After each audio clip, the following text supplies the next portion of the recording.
absorve muito o nanquim. Então, quando o nanquim cai no papel, ele chupa a tinta toda. Então, por isso eu consigo usar aquarela melhor, porque ele vai diluindo ali em cima do papel. Apesar de que não é o papel apropriado, mas eu consigo fazer a tinta dançar um pouquinho em cima do papel. Olha que massa. E depois, para você passar isso pro computador, você tem que fazer um tratamento? Como é que funciona? Cara, eu tô escaneando em 3 partes, e depois a gente no Photoshop cola as partes todas, né? A folha é muito grande? Como é que é uma A3 assim ou é uma A4? É o formato A3, a área que desenha. A folha é um super A3, né? Ela é maior. Maior então ainda. eu tenho que escanear. É maior. Eu tenho que escanear em 3 partes. Entendi. Depois eu colo, uso o Photoshop para colar, tem uma parte lá que cola perfeitamente, o Photomerge. E aí eu dou um tratamento, jogo a margem negra, né? Porque desde o início, quando eu vi o Arena, eu sentia que tinha que ser a margem negra, até pelo estilo noir que a história tem, né? Que quando eu peguei o Arena em mãos, eu li o roteiro, comecei a ler o roteiro, eu disse, eu sei o que é isso aqui. Isso aqui é Frank Miller, isso aqui é Mazzucchelli, isso aqui é John Buscema, isso aqui é Alex Toth.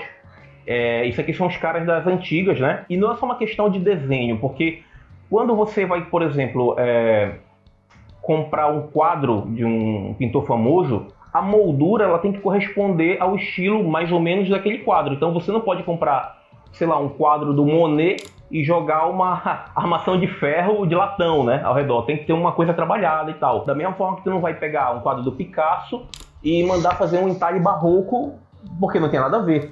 Então, da mesma forma, eu vi aqui o Arena, ele não cabia muito aquela margem branca que você vê no quadrinho convencional, que às vezes é colorida. Eu sabia que tinha que ser a margem negra. Aí eu vou lá no Photoshop, faço tudo certinho, né, para poder ficar com aquele aspecto de força que o Arena tem. Entendi. Então a distância da margem, né, que a gente chama de esquadro, tudo isso você faz no Photoshop, deixa todas as páginas iguais, né? Decide o que vai ter sangria, o que não vai. Isso é a etapa do Photoshop. Exatamente, para ficar tudo exato. Porque eu não gosto muito que vá com essa parte técnica, eu gosto que vá bem exato. A parte mais artística, eu gosto de ser bem artesanal mesmo. Fazer essa separação que é para não endurecer e não esfriar o desenho e ao mesmo tempo não querer inventar muito naquilo que não tem que gastar tempo. Entendi. E qual cidade que você mora, Alan? Cara, eu moro num distrito de Belém do Pará. Eu sou de Icoaraci, que é um distrito que, apesar de pertencer a Belém, fica de carro a mais ou menos 1 hora do centro de Belém. Tá. Eu sou de Belém do Pará, que é um local assim que tem aspecto de cidade, né? Não parece que pertence a Belém, mas fica ali já na beira do rio, né? Então você tem a orla aqui e tudo mais, tem saída para as ilhas. Então assim, tem Icoaraci, que é o lugar onde eu moro, tem Ananindeua, que é o lugar onde o Joey Bennett mora, que fica ali entre Icoaraci e o centro de Belém, mais ou menos.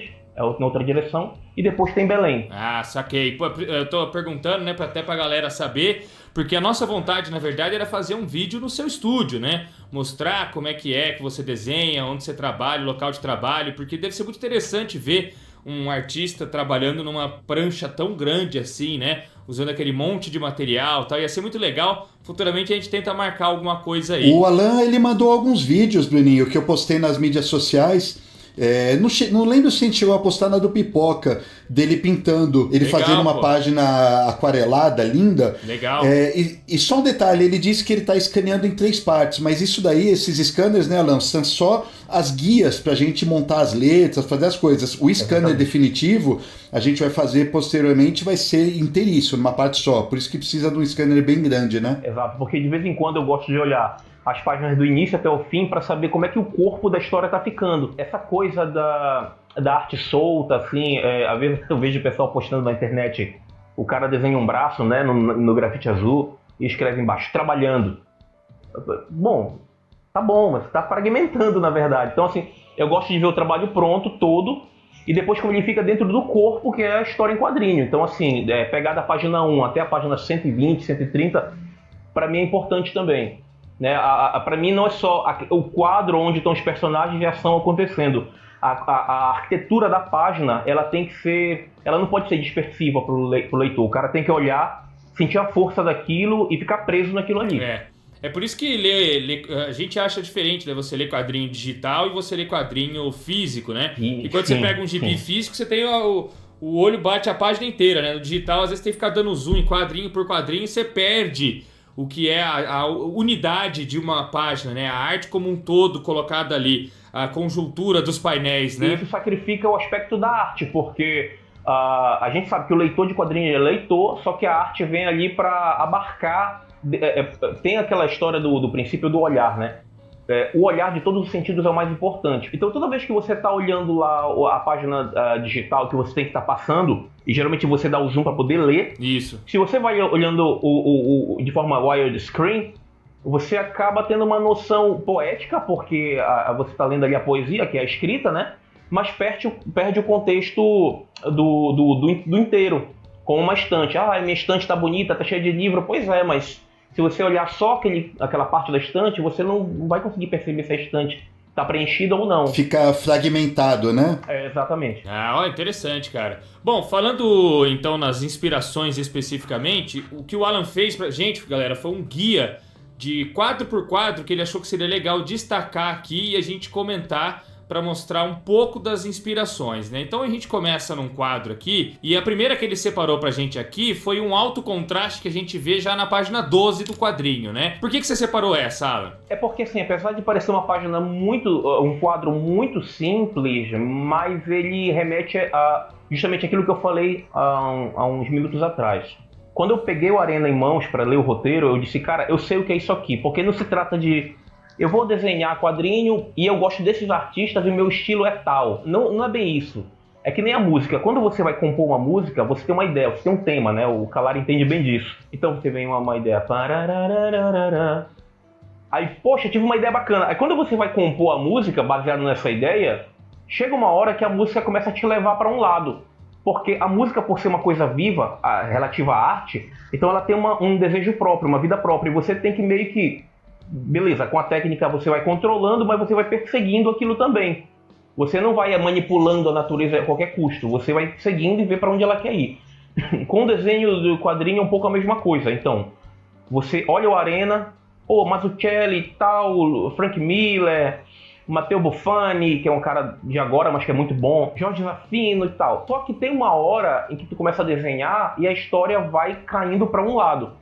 E quando eu coloquei aqui essa questão do alto contraste, porque é uma característica que eu percebi que é muito forte no Arena. Antes mesmo do Arena ser feito, eu já vislumbrava essa coisa do preto e branco. Deixa eu perguntar uma coisa para você, Sara. Quando a gente fala de alto contraste, além do Frank Miller, obviamente, vem alguns nomes na minha mente. Por exemplo, o Jim Steranko trabalhava com alto contraste, Eduardo Risso trabalhava com alto contraste muito forte, e o Will Eisner, acho que foi um grande nome de alto contraste, e cada um deles tem características bem distintas que são diferentes também do próprio Frank Miller. Quando a gente olha essa página aqui, que tem esse personagem que é o Ercílio junto com o José e tal, quem você tinha em mente exatamente? Ou é uma fusão, ou o que tem? Não, é uma fusão, porque me vem muito assim, o alto contraste. Quem são os artistas que trabalham o alto contraste?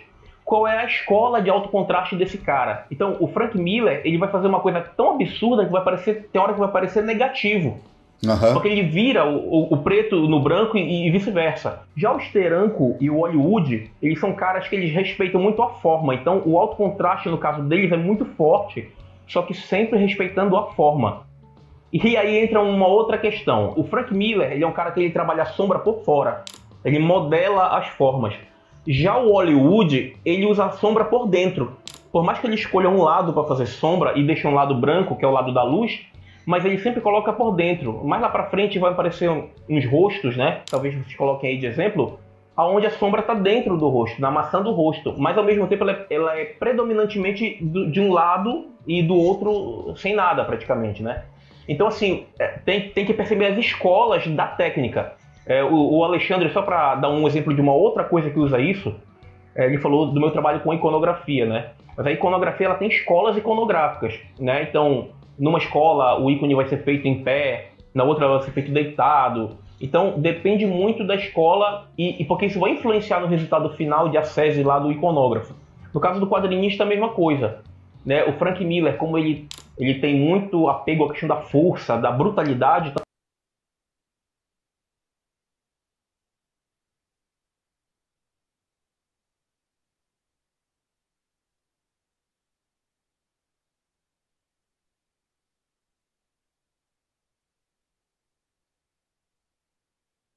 ele vai tratar sempre da forma, a forma. E o Hollywood, como é mais delicado, ele vai colocar um pouco dentro, que é para deixar...